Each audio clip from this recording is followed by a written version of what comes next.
की कोशिश हो रही है। आंकड़े देने से पहले महाकुंभ में मरने वालों के आंकड़े भी दे दें। महाकुंभ की व्यवस्था के बारे में स्पष्टीकरण देने के लिए मेरी मांग है, अध्यक्ष महोदय, सर्वदलीय बैठक बुलाई जानी चाहिए। महाकुंभ आपदा प्रबंधन व खोया पाया केंद्र की जिम्मेदारी सेना को दी जाए।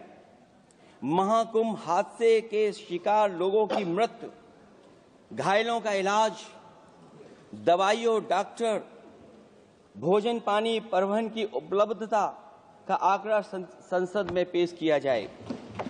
महाकुंभ हादसे के लिए जिम्मेदार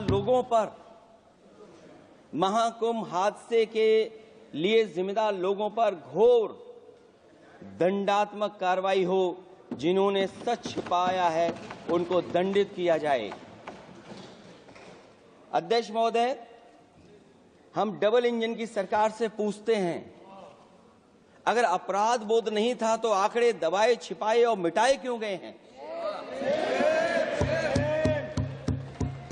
सच छिपाना और मिटाना भी तो अपराध है। इसका दंड कौन भुगतेगा? अध्यक्ष महोदय, जहां इंतजाम होना चाहिए था वहां प्रचार हो रहा था। एक धार्मिक समागम में डबल इंजन का राजनीतिक प्रचार अशोभनीय है, निंदनीय है। इतने बड़े हादसे के बाद कम से कम अब तो वो होर्डिंग उतरवा देना चाहिए। जो पूरा बोला है उसे सुन ले। ऐसी चर्चाएं, इतने मरे, हजारों मरे और लोग बोल रहे हैं। ये कैमरे वाले भी, न्यूज वाले भी ऑफ द रिकॉर्ड कहते हैं साहब बहुत लोग मर गए। तो नेता विरोधी दल के रूप में उन्होंने पूछा, चर्चाएं ये, आप बताओ कितने मरे? उन्होंने तो पूछा कि सरकार सही आंकड़ा दे दे। तो गलत कहाँ है? मैं तो नेता विरोधी दल को कहूंगा, उन्होंने अनुभव के आधार पर कहा था और जो कहा है उन्होंने वहीं सरकार को चुनौती भी दी थी। मैं बोल रहा हूं, आप बताइए सच्चाई क्या है। गिन तो लेते हो कि 4 करोड़ लोग नहाने आए थे, उनको गिनने में आपको मिनट नहीं लगता, और जो मर गए उनकी गिनती में आपको गिनती भूल गए।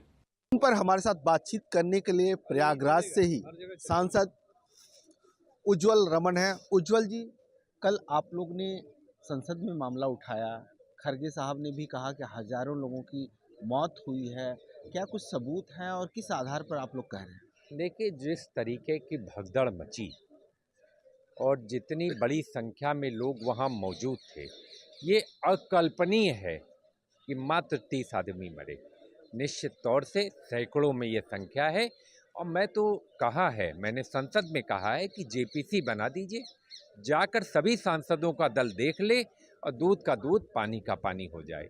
जो एक लीपापोती कमीशन है, जो खाली सरकार को क्लीन चिट देने का एक कमीशन बनाया गया है और उसकी जांच को भी प्रभावित करने के लिए अभी से बयान आने लगे हैं, निश्चित तौर से ये दुखद है, ये पीड़ादायक है कि आप जब तक घटना की गहराई में नहीं जाएंगे, जब तक किन कारणों से घटना हुई और इसका जिम्मेदार कौन है।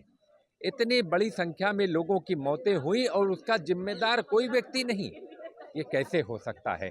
कहीं न कहीं मैं सरकार से, उत्तर प्रदेश सरकार से भी कहूँगा, कठोर मन करिए, कठोर निर्णय करिए और जो लोग भी दोषी हों उन पर कार्रवाई करिए और जांच की तह तक जाइए, जिससे अगली बार ऐसी घटनाओं की पुनरावृत्ति न हो सके।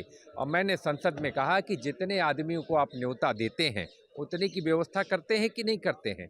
छोटा से छोटा आदमी भी अगर अपने घर में 5 आदमी बुलाएगा तो भोजन की व्यवस्था, सोने की व्यवस्था। उत्तर प्रदेश सरकार ने 10 करोड़ आदमियों को न्योता दिया, लेकिन 30-30 किलोमीटर पैदल चलाया, बिना शौचालय के औरतें चली जा रही थी, दरवाज़ा खटखटा कर लोगों के घरों में, क्योंकि कहीं व्यवस्था नहीं थी। सोने की रैन बसेरा नहीं था, खाने की कहीं पर भी व्यवस्था नहीं की गई थी। कहीं ना कहीं सरकार की नाकामयाबी है और मैं तो कहूँगा कि इसकी जेपीसी की मांग करता हूं और इसकी जेपीसी की जांच होगी, तभी हम सही तथ्यों तक पहुंच पाएंगे। धन्यवाद। मनोहर केसरी, इंडिया न्यूज़।